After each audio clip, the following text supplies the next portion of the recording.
Good morning मेरे प्यारे दोस्तों। मैं संदीप कुमार आप सभी लोगों का संदीप सर क्लासेस में बहुत बहुत स्वागत करता हूँ। आज हम एक टॉपिक पढ़ने वाले हैं मॉडर्न हिस्ट्री का। इस टॉपिक का नाम है भारतीय राष्ट्रीय कांग्रेस, जिसको आईएनसी बोलते हैं, इंडियन नेशनल कांग्रेस। यहाँ से बच्चों कोई भी एग्जाम आप देंगे, चाहे एसएससी दे चाहे आप रेलवे का दे, यहाँ से 1 से 2 क्वेश्चन कन्फर्म है कि आने ही आने हैं। चलो बगैर टाइम वेस्ट करे हम स्टार्ट करते हैं टॉपिक। सबसे पहले कुछ हम बेसिक चीज़ें समझ लेते हैं। मैंने बोर्ड्स पे कुछ लिखा भी है, अगर आपको नहीं भी दिखाई दे कोई दिक्कत नहीं, आप सुनने पे ध्यान देना और मैं अपने नोट्स आपको अपने वीडियो लिंक के नीचे शेयर कर दूंगा, वहाँ से आप उसको अपनी कॉपी में आप नोट डाउन कर सकते हैं। चलो पहले हम बेसिक पर्पज समझते हैं। जैसा कि आप सब लोग जानते भी, हमने पीछे क्लास में हमने 1857 रिवोल्ट पढ़ लिया है, जिसमें फिर उसके बाद अंग्रेजों का एंट्री हो जाती है अच्छे तरीके से। और कहीं ना कहीं एक्चुअली एंट्री तो बैटल ऑफ प्लासी से होती है, और 1857 वाला रिवोल्ट मैंने लास्ट क्लास में पढ़ाया भी था आपको। उसके बाद ये जो देखते हैं कि अभी जो 1857 का जो रिवोल्ट था, जिसमें अलग अलग जगह से लोगों ने रिवोल्ट करा था, जिसकी वजह से यूनाइट नहीं हुए, तो वो सक्सेस नहीं मिली, जिसको मैंने बोला भी था फर्स्ट वार ऑफ इंडिपेंडेंट, कई लोग ये भी बोलते हैं, वीडी सावरकर जी ने बोला। अब क्या हुआ कि एक हमने लोगों को यूनाइट करने के लिए हमने एक आईएनसी का गठन करा। इसका पर्पज ये था कि लोगों को अवेयर करा सके स्वतंत्रता के अंदर।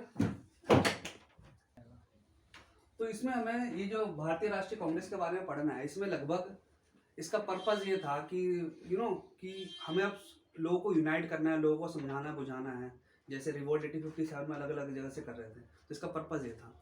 तो इसकी जो स्थापना होती है, कई बार पेपर में पूछते हैं, जो बेसिक्स क्वेश्चन पूछेंगे मैं आपको बोलते आता हूँ, आप उसको सुनते जाओ और अपनी कॉपी में नोट डाउन कर सकते हो। जैसे अगर पूछे कि भाई आईएनसी कब बनता है, तो इसकी डेट है बच्चे याद रखना 28 दिसंबर 1885 को। और इसके जो संस्थापक होते हैं वो एओ हुम होते हैं। ये रिटायर स्कॉटलैंड के ब्रिटिशर्स होते हैं, रिटायर सिविल सर्वेंट होते हैं, ठीक है, अधिकारी होते हैं। और इन्होंने एओ हुम है। उसके बाद हम कह सकते हैं जो इन्होंने जो स्थापना करी थी आईएनसी की, वो बम्बई में हुई थी, ठीक है, गोकुल दास तेज पाठशाला संस्कृत विद्यालय में, ठीक। और आईएनसी का इंडियन नेशनल कांग्रेस से पहले नाम हुआ करता था INU, इंडियन नेशनल यूनियन, ठीक है, जिसको श्रेय जाता है दादा भाई नरोजी। तो कई बार पेपर में पूछ लेता है कि आईएनसी का पुराना नाम क्या था, INU, दादा भाई नरोजी, ठीक है। और जो एसएससी कई बार पूछता है क्वेश्चन कि जब ये आईएनसी बना था तो उस टाइम वायसराय कौन था, तो याद रखना लॉर्ड डफरिन था। कौन था? Lord Dufferin. Very very important question कि उस टाइम जब ये बना था तो कौन था? Lord Dufferin. तो ये बेसिक्स क्वेश्चन है जो आप सबको पता होना चाहिए। सर और क्या पता होना चाहिए? क्योंकि इनकी जो सभा होती थी हर साल दिसंबर के मंथ में हुआ करती थी, हर अलग अलग क्षेत्र पे हुआ करती थी, तो उनका एजेंडा ये रहता था लोगों को यूनाइट करना। जो अंग्रेज लोग जो फूट डालो आंदोलन कर रहे हैं, कहीं ना कहीं भड़काने का काम ये सब, तो ऐसा हम कह सकते हैं इसके अंदर कि सिर्फ लगभग 50 से 55 सभाएं हुई है इनकी, ठीक है। तो क्या सबको याद करना है, रटना है? मैं आपको कुछ टेक्निक्स बताऊंगा बोर्ड्स पे लिख करके, आप उस तरीके से करोगे तो आप विजुअलाइज करके आप याद कर सकते हो लंबे समय के लिए। और क्वेश्चंस क्या क्या बनेंगे उसके साथ साथ बताते रहूं। देखो बोर्ड में मैंने बनाया है, ये है अधिवेशन, जिसको इंग्लिश में बोलते हैं सेशन। स्थान मतलब प्लेस, कहां पर हो रहा है, इसके चेयरपर्सन मतलब अध्यक्ष क्या है, और यहाँ पे कुछ विशेषता जो मैं लिखूंगा साथ साथ। तो देखो समझो, पहले ऐसे समझो, अगर ये भारत का नक्शा है बच्चों, देखो याद करने का तरीका चार चार करके याद करो। देखो 80, 85, 85, 86, 87, 88, ये लाइन से है, मैंने लिखा है। हर साल दिसंबर में होता है, तो 85 से 88 तक। फिर क्या लिखा है? बंबई, कलकत्ता, मद्रास, इलाहाबाद। देखो इसको इस तरीके से याद कर सकते हो। बंबई बोले तो महाराष्ट्र क्षेत्र में बंबई, कलकत्ता, मद्रास और इलाहाबाद, ऐसे करके। इलाहाबाद के टाइम, आज के टाइम में इलाहाबाद का क्या नाम चेंज हो गया? प्रयागराज हो गया, ठीक है। इस चीज का ध्यान रखना। तो आपको याद हो गया होगा यहाँ से 85, 86, 87, 88 सर बंबई, कलकत्ता, मद्रास और इलाहाबाद। इलाहाबाद का आपके टाइम में क्या बोल सकते हैं? प्रयागराज बोल सकते हैं। इसके अध्यक्ष के बारे में पूछा जाता है, तो इसके अध्यक्ष थे WC बैनर्जी, इसके अध्यक्ष दादा भाई नरोजी, इसके अध्यक्ष बदरुद्दीन तहजीबी, और इसके थे जॉर्ज। अब एक एक करके मैं इसको थोड़ा सा एक्सप्लेन करता हूँ, जो पेपर में क्वेश्चन पूछा जाता है। इसके बारे में ये विशेषता है कि WC बैनर्जी जब पहला जो अध्यक्ष थे, इसके टाइम में कई बार पेपर में पूछा जाता है, इस टाइम 72 लोगों ने पार्टिसिपेट करा था। जब आईएनसी जब बना था तो 72 लोगों की एक संस्था थी, 72 लोगों की। और प्रथम महासचिव भी पूछता है, तो ए होम है, क्या है? महासचिव।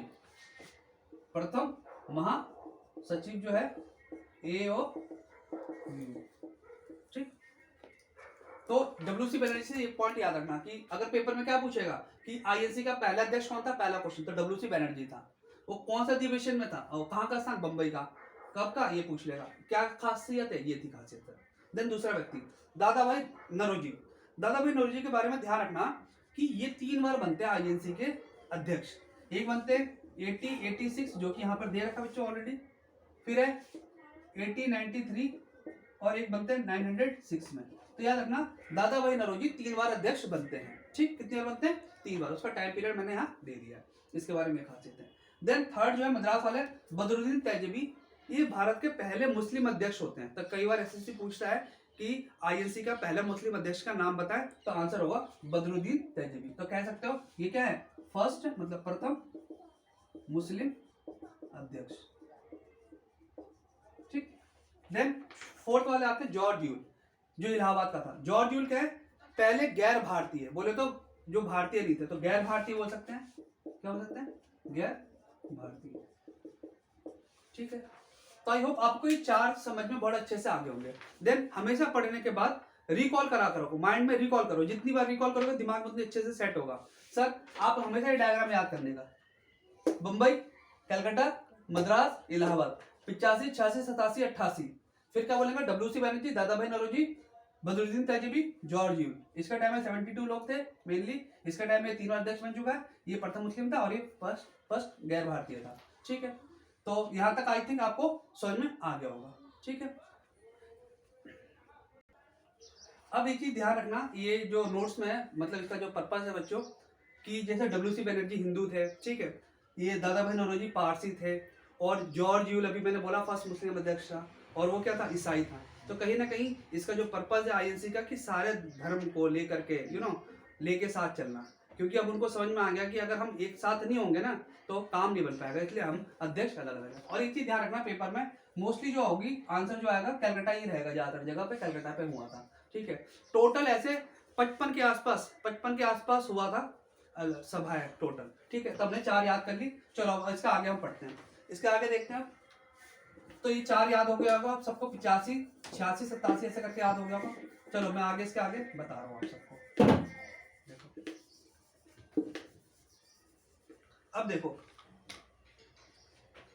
अब देखो यहाँ पे 96 है।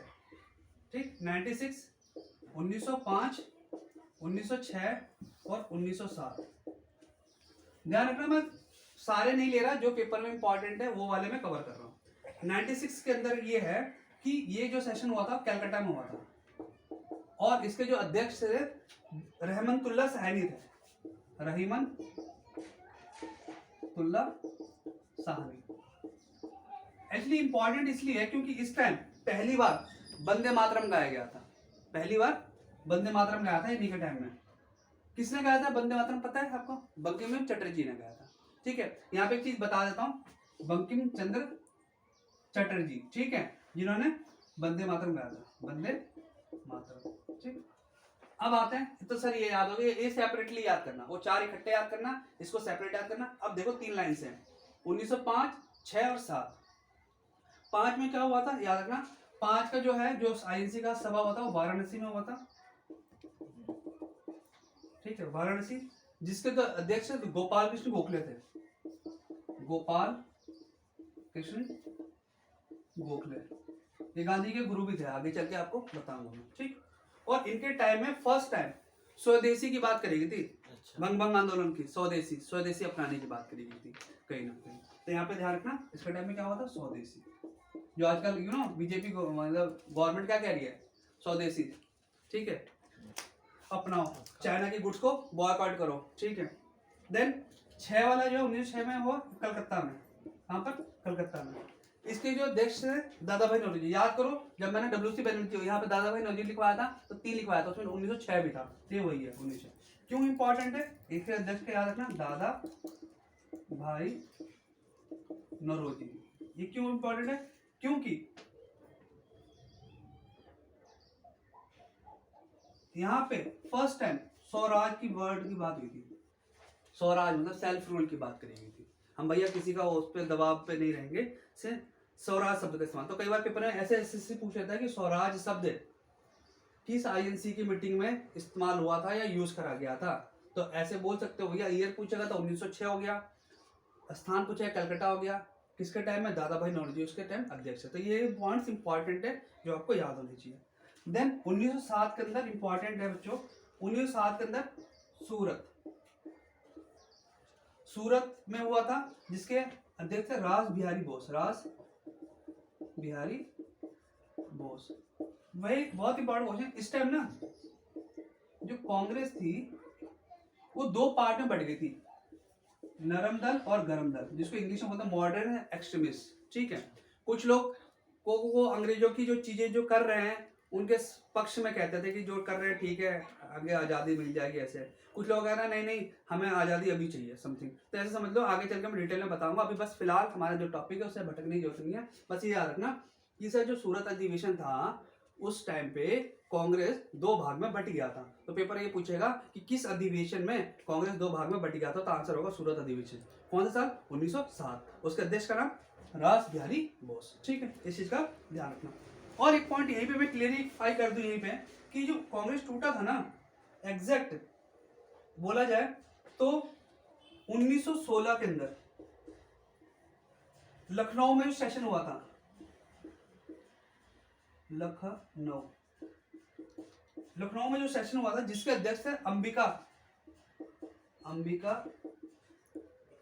चरण मजुमदार। कांग्रेस लीग में आपस में क्या हो गया था, समझौता हो गया था। जो ये कांग्रेस टूटी थी नरम दल गरम दल में, वो कितने साल बाद, देखो यहाँ लगभग 9 साल बाद, क्योंकि 1917 लिखेंगे तो 10 साल हो जाएगा। तो वो कांग्रेस जो थी उसमें क्या हो गया था, समझौता हो गया था। क्या हो गया था, समझौता हो गया था। और यहाँ पर बहुत इंपॉर्टेंट क्वेश्चन जो आप सुनते हो, एक यहाँ पे एक नारा दिया था, स्वराज मेरा जन्म सिद्ध अधिकार है और मैं इसे लेकर के ही रहूंगा। ये नारा दिया था बाल गंगाधर तिलक ने। तो कई बार पेपर पूछ लेता है कि ये स्टेटमेंट दे देगा आपको एग्जाम में, बोलेगा ये किसने दिया, किस टाइम दिया, तो आप बोल सकते हो इस टाइम दिया गया था जब कांग्रेस ने आपस में मिला था। ठीक है, तो ये पॉइंट्स को आप याद रखना। अभी बीच में मैंने कुछ और भी लिखवाना है। ठीक है, तो एक बार रिकॉल करते हैं, पढ़ो और रिकॉल करो, पढ़ो और रिकॉल करो। सर 85, 86, 87, 88 चार इकट्ठे याद करवाए आपने।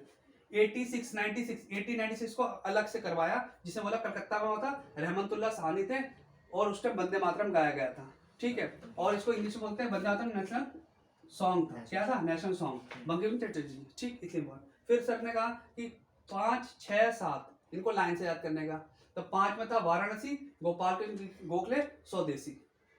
देन 6 में कलकत्ता, दादा भाई नौरोजी, स्वराज, सेल्फ रूल। 7 में सूरत, रास बिहारी बोस, कांग्रेस टूट चुका है दो पार्ट में, एक्सट्रीमिस्ट और मॉडरेट और एक्सट्रीमिस्ट में।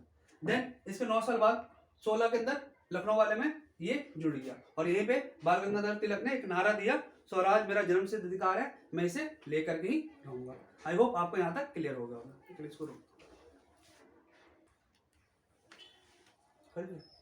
अब देखो, एक 1911 बीच में मैंने छुड़वा दिया था, उसका रीजन था, देखो 1911 को भी अलग से आप याद करना। क्यों, देखो ये देखो तरीका बता रहा हूं, ये भी हुआ था कलकत्ता में। इसके जो थे बिशन नारायण धर, इसके अध्यक्ष थे। इनके टाइम में जनगण मन गाया गया था, बोले तो नेशनल एंथम गाया गया था, जिसके जो थे वो क्या है, रविंद्रनाथ टैगोर। ठीक है, तो ये याद रखना। ये देखो दोनों एक तो एक से समझ सकते हो कि इसको अलग याद करना, इसको अलग याद करना। 1896 कलकत्ता, ये भी कलकत्ता, ये भी कलकत्ता है। यहाँ रहमतुल्लाह सानी, यहाँ पे विषम नारायण धर है। यहाँ पे हुआ था नेशनल सॉन्ग जो कि बंकिम चटर्जी, और यहाँ पे नेशनल एंथम। ठीक है, और कभी भी पेपर में कंफ्यूज मत होना, बहुत बार बच्चे गलत कर जाते हैं। ये सबको पता होता है कि रविंद्रनाथ टैगोर होगा आंसर, या तो होगा, कई बार कंफ्यूज आते हैं। तो इसका ट्रिक बनाए, ऐसे अपने तरीके से बनाए, आप भी सोच सकते हो। जैसे नेशनल एंथम है और नेशनल सॉन्ग है, एक तरफ आपको पता दो ही आंसर है, या तो बंकिम चंद्र चटर्जी होगा या तो रविंद्रनाथ टैगोर होगा। तो यहाँ पे पॉइंट समझना, सर ये दोनों कॉमन है, कट गया। जो एंथम है ना, एबीसीडी में पहले आता है तो इसका ऑथर बाद वाला होगा, एबीसीडी में बाद में आता है तो इसका ऑथर पहले होगा। तो इस तरीके से याद करना है, ये ट्रिक आप अप्लाई कर सकते हो, आप इस तरीके से पेपर में गलत नहीं कर पाओगे। चलो आगे चलते हैं। अब हम एक ये पूछ लेता है कि 1924 वाला बहुत इंपॉर्टेंट है, बहुत बार पेपर में पूछा गया है। जो 1924 का जो होता है मीटिंग आईएनसी का, वो 40वें नंबर का होता है। कौन सा नंबर का होता है? 40वें नंबर का। ध्यान रखना, ये नंबर भी याद रखना, क्यों इंपॉर्टेंट है अभी बता रहा हूँ। ये जो हुआ था बेटा, ये कर्नाटक बेलगांव में हुआ था, जो कि कर्नाटक में पड़ता है, और इसके जो अध्यक्ष थे अपने महात्मा गांधी जी थे, गांधी जी। और ये एकमात्र गांधी जी पूरे आईएनसी में सिर्फ यही एक अटेंड करते हैं, एक मात्र। तो कई बार पेपर में पूछ लेता है, ठीक है। 40वां क्यों लिखा है? क्योंकि अब ना पेपर का जो लेवल है थोड़ा टफ होता जा रहा है। तो देखो सब लोगों को तो पता होगा, गांधी जी वाला क्वेश्चन बहुत बार पेपर में आया है। तो पूछा था कि गांधी जी ने आईएनसी की मीटिंग, ऐसे पूछ सकता है कि गांधी जी आईएनसी की मीटिंग कितने बार अध्यक्ष बन चुके हैं? तो आंसर होगा एक बार। कौन से वाला? 1924। कहाँ जगह है? बेलगांव, बोले तो कर्नाटका में। लेकिन कभी ये पूछ ले कि वो जो मीटिंग अटेंड करी थी, तो आईएनसी जब से बना है तब से लेके उस टाइम तक कितनी हो चुकी थी? तो 40वां नंबर है। इस टाइम का कहाँ है? 40वां, इसलिए मैंने लिखवा दिया, आपको 40वां याद होना चाहिए। देन आगे हम चलते हैं, थोड़ा सा बीच में देखो, एक 1917, अब याद करो 16 में मैंने लखनऊ वाला जिसमें कांग्रेस को मिला दिया था। अब देखो कहानी को समझो। 1917 के अंदर, 1917 को 1925 से याद कर सकते हो। देखो दोनों में फर्क है। जो 1917 वाला है वो कलकत्ता में होता है, और 25 वाला जो होता है कानपुर में होता है। इसके जो अध्यक्ष होते हैं वो होती है एनी बेसेंट, और इसकी होती है सोनिया नायडू। देखो फर्क क्या है दोनों में। अगर पेपर में पूछता है कि आईएनसी की पहली महिला अध्यक्ष का नाम बताओ, प्रथम महिला अध्यक्ष, तो आंसर होगा एनी बेसेंट। लेकिन अगर पेपर में पूछता है कि पहली भारतीय महिला का अध्यक्ष का नाम बताओ, तो होगा आंसर सरोजिनी नायडू। ये चीज का ध्यान रखना, पेपर में ध्यान से पढ़ना। भारतीय लगा रखा तो आंसर होगा सरोजिनी नायडू, भारतीय नहीं लगा, बस पूछा कि पहली महिला अध्यक्ष का नाम बताओ, तो एनी बेसेंट होगा। दोनों का तरीका याद करने का बिल्कुल बेस्ट तरीका है भाई। 16 वाला याद रखना, कांग्रेस का नरम दल गरम दल वाला मिल गया। 17 में वो है, और उसका 25 पे यहाँ पर है। तो ये कलकत्ता है और ये कानपुर है, दोनों का के है एक तरह से। तो ये भी कंफ्यूज नहीं होगा, कई बार जगह पूछ लेगा तो कलकत्ता है और कानपुर है। अगर पेपर में कुछ नहीं समझ में आता, ज्यादातर जो आईएनसी की मीटिंग होती है कलकत्ता में होती है। ऐसे मैं नहीं कह रहा कि आप तुक्का मारो, पेपर में तुक्का मारो, आप सही से पढ़ के जाओ। तो अगर कुछ ना समझ में आता तो कलकत्ता मारना, लेकिन डैम श्योर नहीं है कि वो सही भी होगा, क्योंकि बीच में जो देख रहे हो कहीं कहीं जगह अलग अलग हो रहे हैं। ठीक है, तो आई होप आपको यहाँ तक बिल्कुल अच्छे से क्लियर हो गया होगा। ठीक है, अब चलो इसका आगे चलते हैं। अब हम तो यहाँ पे रिकॉल करो एक बार और, दोबारा रिकॉल करो। सर 24 को अकेले पढ़ाया गांधी जी वाला, 17 के साथ 25 को पढ़ाया, सबकी ना पेयरिंग कर लिया करो। और मेरे अपने नोट्स जो मेरे हाथ में ये नोट्स है बच्चों, ये नोट्स की पीडीएफ फाइल बना करके मैं आपको गूगल ड्राइव का लिंक शेयर कर दूंगा अपने वीडियो के नीचे। आप उसको खोल करके अपने खुद के नोट्स बना सकते हो। ठीक है, तो उस तरीके से कर लेंगे। चलो अब आगे चलते हैं। अब देखो पॉइंट्स को आगे चलते हैं।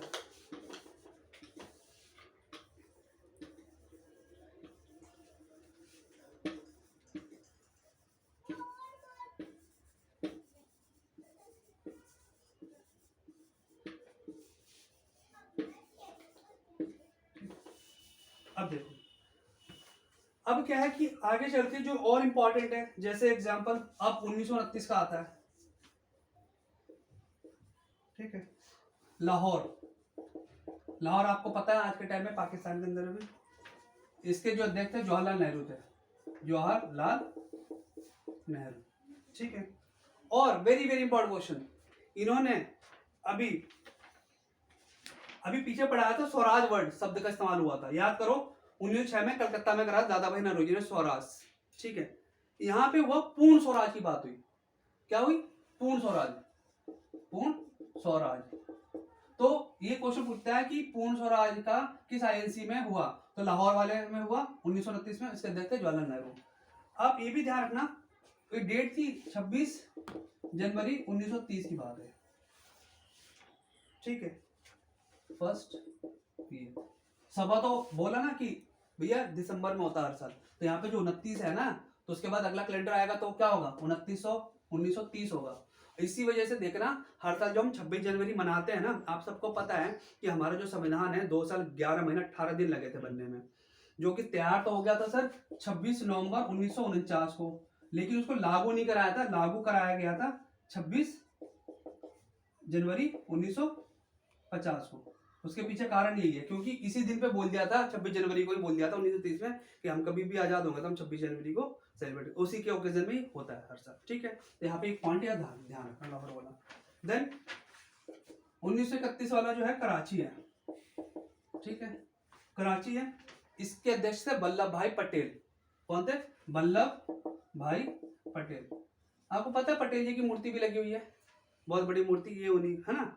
और ये हमारे फर्स्ट वाइस प्राइम मिनिस्टर थे। ठीक है, ये चीज ध्यान रखना। और इन्हीं के टाइम में मौलिक अधिकार फंडामेंटल राइट की बात करी गई है। ठीक है, और यहीं पे एक वर्ड दिया था इन्होंने, एक वर्ड बोला गया था, गांधी मर सकता है पर गांधीवाद नहीं मर सकता। ये किसने कहा था? गांधी जी ने कहा था। मतलब गांधी जी, एक चीज सोचो ना कि आपने देखा है कि गांधी जी का बहुत बड़ा इंपॉर्टेंट रोल है, और मैं एक वीडियो अलग से बनाऊंगा गांधी जी के सारे उसके ऊपर टॉपिक। तो मैं भी फिलहाल ये बता दूं, जैसे आप सबने पढ़ा है कि गांधी जी का बहुत स्वतंत्रता में बहुत बड़ा योगदान है।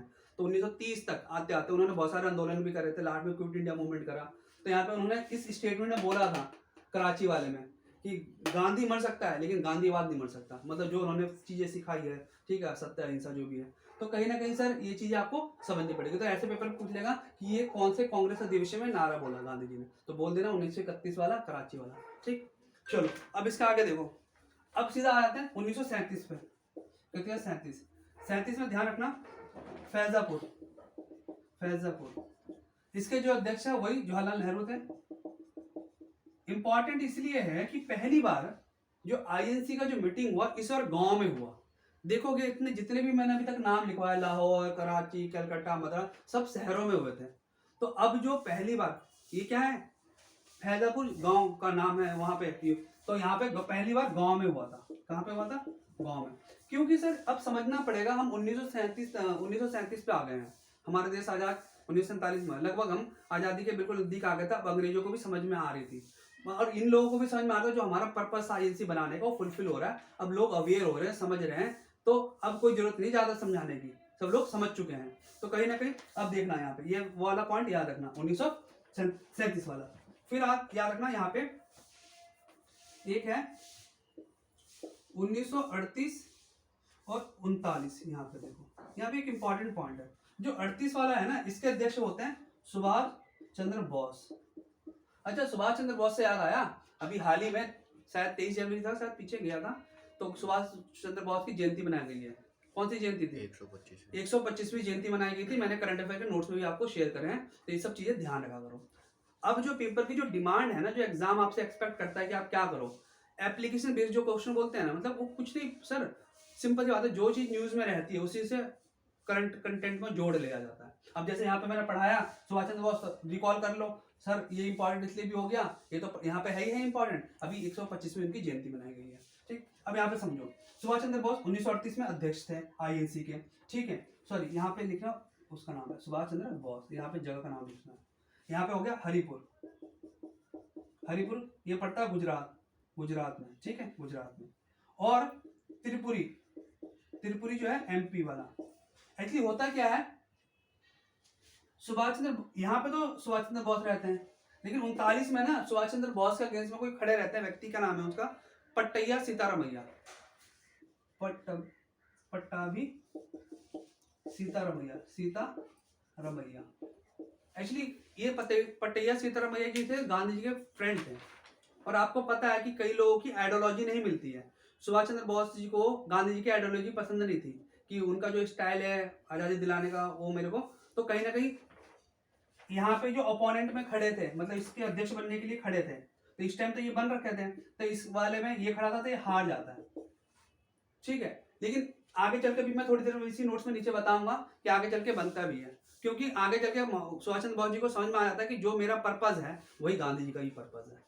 और आपने पढ़ा होगा कि वो चले जाते हैं अपनी आर्मी फॉरवर्ड ब्लॉक बनाने के लिए विदेश में, कहीं ना कहीं हेल्प लेने।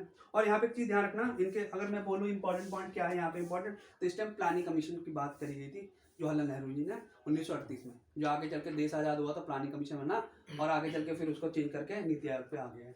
और यहाँ पर त्याग पत्र दे दिया था, त्याग पत्र राजेंद्र प्रसाद ने। एक्चुअली हुआ क्या था, थोड़े टाइम के लिए त्याग पत्र देने के बाद राजेंद्र प्रसाद अध्यक्ष बने थे। किन्होंने त्याग पत्र दे दिया? सुभाष चंद्र बोस ने। फर्स्ट वाले में तो सुभाष चंद्र बोस रहे, फिर बाद में सुभाष चंद्र बोस ने त्याग पत्र दे दिया, तो कुछ टाइम के लिए राजेंद्र प्रसाद जी अध्यक्ष बनते हैं। तो कई बार पेपर में पूछ लेता है कि ये वाले जो होता है ना, उस टाइम जब वो सुभाष चंद्र बोस जी त्याग पत्र देते हैं तो अध्यक्ष कौन बनता है, तो याद रखना राजेंद्र प्रसाद जी बनते हैं। ठीक, और उसके बाद यहाँ तक आई होप क्लियर होगा। तो 29, 31, 37, 38, 39 ये चीजें आपको क्लियर होगी। चलो ऑलमोस्ट खत्म होने के कगार पे, चलो अब इसको मैं रफ कर रहा हूँ। ठीक है, अब देखो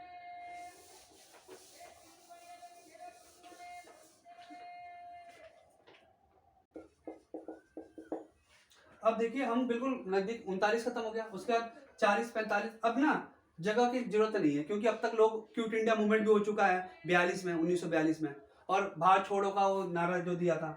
अब यहाँ पे याद रखना जो मीटिंग है मतलब 40 से 45 है, स्थान में मैंने कुछ नहीं दिखा, डैश दे रखा है। ठीक है, अब जरूरत नहीं है लोगों को अवेयर कराने की। और यहाँ पे याद रखना जो अध्यक्ष बने थे इस टाइम में अब्दुल कलाम आजाद बने थे। ये भारत के पहले शिक्षा मंत्री थे। क्या थे? भारत के प्रथम शिक्षा मंत्री थे। ठीक है, और अगर ऐसे क्वेश्चन पूछता है एसएससी कि सबसे लंबा समय के लिए आईएनसी का कौन अध्यक्ष बना, तो यही होगा, क्योंकि देखो यहाँ से 40 से 45 5 साल हो गए। और अगर ऐसे बोलता है कि सबसे ज्यादा टाइम कौन बना, तो दादा भाई नौरोजी 3 बार वो बना है। तो फर्क है भाई क्वेश्चनों में, वो 3 बार अध्यक्ष बना है हर साल अलग अलग में, और ये एक ही बार बना लंबे समय के लिए बना है। तो और कई बार ये भी पूछ लेता है सबसे युवा अध्यक्ष जो है ये है। ठीक है, और अब देखो यहाँ पे देश आजाद होने के कगार पे 1946 से 47 की अगर बात करूं मैं, तो यहाँ पे मेरठ में हुआ था बच्चों ये, और इसके अध्यक्ष जेबी कृपलानी।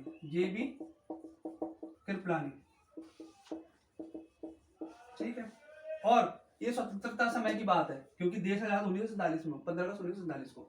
तो कई बार पेपर पूछता है कि स्वतंत्रता के समय आईएनसी का अध्यक्ष कौन था, जेबी कृपलानी। ठीक है, जो कि मेरठ में। और लास्ट मैं बोलूँ तो अगर मैं खत्म करना चाहूँ 1948 बोले तो जो 25वां नंबर का था, 55 नंबर पे आ चुके हैं हम यहाँ पे, ये जयपुर में हुआ था, और इसके जो अध्यक्ष थे पट्टैया सीताराम भैया थे। ये वही थे जो व्यक्ति भी सुभाष चंद्र बोस से हारे थे। ठीक है, तो यहाँ पर पॉइंट ये याद रखना। ठीक है, आई होप आपको ये अच्छे से समझ में आया होगा। कुछ पॉइंट्स जो है कि जब ये बना था तो कुछ लोगों ने स्टेटमेंट दी थी अलग अलग तरीके से, जो मैंने नोट्स में लिख रखा है, तो मैं थोड़ा सा एक बार पढ़ना चाहूंगा आपके सामने। जैसे लॉर्ड डफरिन ने बोला आईएनसी के बारे में बोला, उन्होंने बोला यार क्या करेंगे लोग, 72 लोगों की टीम क्या करेगी, थोड़ी ना हमारा कुछ बिगाड़ेगी जब हमने कुछ होने नहीं दिया। तो एक पॉइंट ये पूछता है सूक्ष्मदर्शी अल्पसंख्यकों की संख्या, ये जो टीम बन रही है ना माइनॉरिटीज की छोटे, तो ये कई बार स्टेटमेंट दे देगा, तो आंसर होगा लॉर्ड डफरिन। ठीक है, फिर कर्जन ने क्या बोला, कांग्रेस अपने पतन की ओर लड़खड़ाते हुई जा रही है। एक स्टेटमेंट दे दिया कि पतन का मतलब डिक्लाइन होना, कांग्रेस अपने खत्म होने के बारे में। फिर तिलक जी, याद करो मैंने बोला था कुछ लोग ऐसे थे मॉडरेट जिनकी सोच आइडियोलॉजी अंग्रेजों से काफी मिलती थी, तो कई लोगों ने ये भी बोला कि भीख मांगने वाली संस्था है। क्या है? भीख मांगने वाली, बैगर टाइप का। एक तरह से जा रही है, बोल रही है कि भाई हमें आजादी चाहिए तो आप हमारा, तो एक तरह से नहीं था उस तरीके से। तो कहीं ना कहीं ऐसे कह सकते हैं। एक व्यक्ति और थे जिसका नाम था फिरोज शाह मेहता, उन्होंने बोला था कांग्रेस की आवाज जनता की आवाज नहीं है, मतलब ये जो कांग्रेस जो बनाई है ना ये जनता की आवाज नहीं है। तो ये ऐसे ऐसे बच्चे स्टेटमेंट्स हैं जो कई बार पेपर में पूछ लेता है। गांधी जी ने लास्ट में जब ये आईएनसी का जो पर्पस था, जब इसका फुलफिल हो गया, देश आजाद हो गया, तो गांधी जी ने बोला अभी इसको सुझाव कि इसको खत्म करो, जिस पर्पस के लिए हमने बनाया था अब हमारा फुलफिल हो गया, देश आजाद होगा, लेकिन वो खत्म नहीं करते, उसी को आगे कैरी ऑन करता है पॉलिटिकल आर्टिकल। तो आई होप आपको पूरा लेक्चर बहुत अच्छे से समझ में आ गया हो। प्लीज इसको शेयर करना ना भूले, और जिसको किसी को कुछ पूछना हो तो कमेंट बॉक्स में कमेंट करके पूछ सकते हैं। ठीक है, thank you for watching this video, have a nice day, thank you.